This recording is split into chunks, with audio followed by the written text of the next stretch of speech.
जनतेचा आवाज महाराष्ट्र पंचा माध्यमातून। नमस्कार, महाराष्ट्र पंच न्यूज मध्ये आपलं स्वागत आहे। मी नाजिम सिद्दीकी। पाहूया शहरातील ताज्या घडामोडी। शिवसेना प्रमुखांनी मला दिलेले जीवाभावाचे माझे सोबती आहेत। इथे खुर्च्यांशिवाय मला नाही वाटत कोणती गोष्ट भाड्याने आणली असेल, पण या खुर्च्या सुद्धा, ज्या खुर्च्यांवर सगळे बसलेत ती सुद्धा आपली हक्काची माणसं आहेत। कोणाला कसा मात चढला असेल, तो एका शब्दात कसा उतरवायचा आहे ते संजय राऊत यांनी दाखवलं। किती मारशील माजून माजून, एक शब्द पुरेसा आहे, तुझं सगळं कोलमडून पडतं। आज बऱ्याच दिवसानंतर परभणीत आलोय। पहिल्या प्रथम मी परभणीकरांना धन्यवाद देतोय की तुम्ही आपल्या हक्काचा शिवसेनेचा महापौर निवडून दिलात, त्याच्याबद्दल खास धन्यवाद देतोय। जनतेची सेवा करणारा एक कार्यकर्ता तुम्ही निवडून दिलात। आता त्याच्याही वरनं माझ्यावरती टीका झाली। याने म्हणे बाळासाहेबांचे विचार सोडले। का सोडले?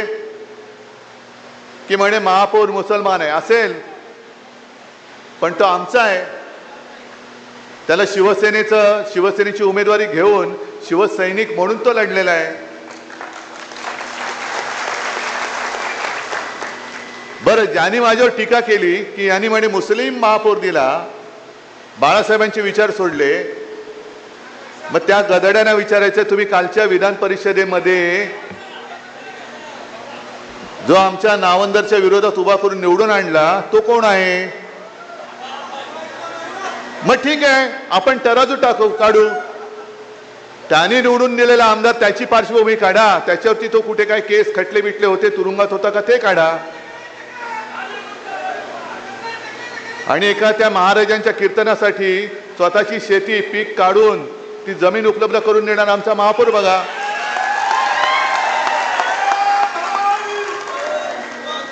पण किती दिवस चालणार? म्हणजे आपण जरा कुठे काय केलं की बाळासाहेबांचे विचार सोडले, पण तुम्ही शिवसैनिकांशी आणि शिवसेनेशी गद्दारी केली, हा बाळासाहेबांच्या विचारांचा तुम्ही घात केलेला आहे। मला तोही क्षण आठवतोय। मी विधानसभेला सुद्धा प्रचाराला आलो होतो आणि लोकसभेला सुद्धा आलो होतो। लोकसभेला तो स्टेडियम पूर्ण भरला होता।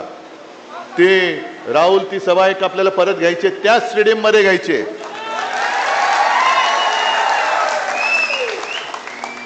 आणि पाऊस आला होता ना, पण त्या पावसात सुद्धा ना तुम्ही आलात ना मी आलो। आणि मला काय अभिमान वाटत होता की दोन्ही जणांना, एका बाजूला राहुल होता, दुसऱ्या बाजूला कोण? जरा गोंधळलं मी, कारण काय नवीन नवीन तुम्ही नावं ठेवता। काय आताच तो होता।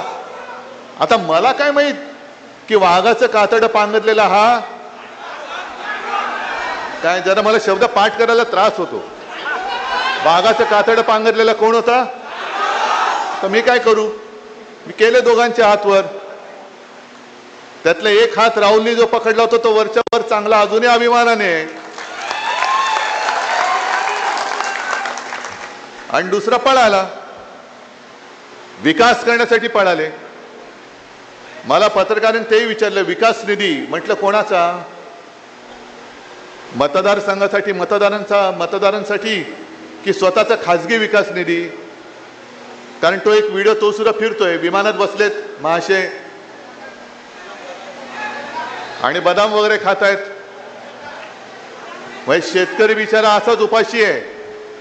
पण हे विकास करणारे लगेच प्रायव्हेट विमानामध्ये, कोणी दिला पैसा? प्रायव्हेट विमानातून चालले ते सगळे गाढवं। आपल्या इथला गाढव, बाजूचा आहे विदर्भातला एखादा, सगळे। आणि एवढ्या बेशरमपणाने तो व्हिडिओ टाकले की त्याच्यामध्ये तो एक दलाल पण दिसतोय, ज्यांनी खरेदी विक्री करतात ना, दलाल जे नाक्यावरती उभे राहतात, तसं तो दलाल पण दिसतोय त्याच्यामध्ये। पण हे बेधडक, म्हणजे कोणाची जनाची नाही, मनाची नाही, कोणाची पर्वा नाही, लाज लज्जा शरम सगळं गुंडाळून ठेवलंय आणि खाजगी विमानातून दिले। कुठून आणला हा पैसा? म्हणजे माझ्यावरती जे टीका करतात की आत्मपरीक्षण केलं पाहिजे उद्धव ठाकरेंनी, पक्ष का फुटतोय, खरंच आत्मपरीक्षण केलं पाहिजे, पण एकट्या उद्धव ठाकरेंनी नाही. आत्मपरीक्षण सगळ्यांनी केलं पाहिजे. ममता बॅनर्जीपासून सगळ्यांनी केलं पाहिजे. आणि त्याही पेक्षा टीकाकारांनी केलं पाहिजे की आमच्या पक्षफुटीची केस 4-4 वर्ष सुप्रीम कोर्टामध्ये अजून प्रलंबित आहे. का आत्मपरीक्षण केलं जात नाही? का ती केस प्रलंबित आहे? आता सुद्धा हे 6 गद्दार झाले. अरविंद सावंत, संजय राऊत आणि अनिल देसाईंनी जाऊन, आणि एक आपले राजाभाऊ वाजे, अभिमान आहे मला त्यांचा, लोकसभा अध्यक्षांनी जाऊन पत्र दिलं होतं की जर तुमच्याकडे कोणी असं आलं तर कोणताही निर्णय घेण्याच्या अगोदर आमचंही म्हणणं ऐकून घ्या. आणि त्याच्याप्रमाणे त्यांनी गेल्या 24 तारखेला, म्हणजे अरविंद सावंत हे आपल्या लोकसभेच्या संसदीय कामकाज समितीच्या दौऱ्यानिमित्त अध्यक्षांच्याच सहीने जे पत्र येतं त्या पत्रानुसार कारगिलच्या दौऱ्यावरती होते.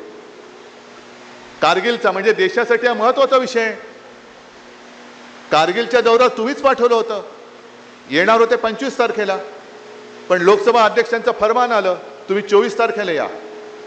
मी अरविंदना म्हटलं की तुम्ही त्यांना सांगा की आपल्याच आदेशानुसार मी कारगिल येथे आलोय, तो दौरा देशासाठी महत्वाचा आहे, अर्धवट सोडून येऊ का? त्याने म्हटलं या. कारगिल गेलं खड्ड्यात. कारगिलचा दौरा बिवरा काय नाही, तुमचा पक्ष फुटण्याची घाई झाली माझ्या मालकांना, त्याच्यासाठी तुम्ही पहिले या. आणि मग त्यांना आपली बाजू आपण सांगितली, मांडली.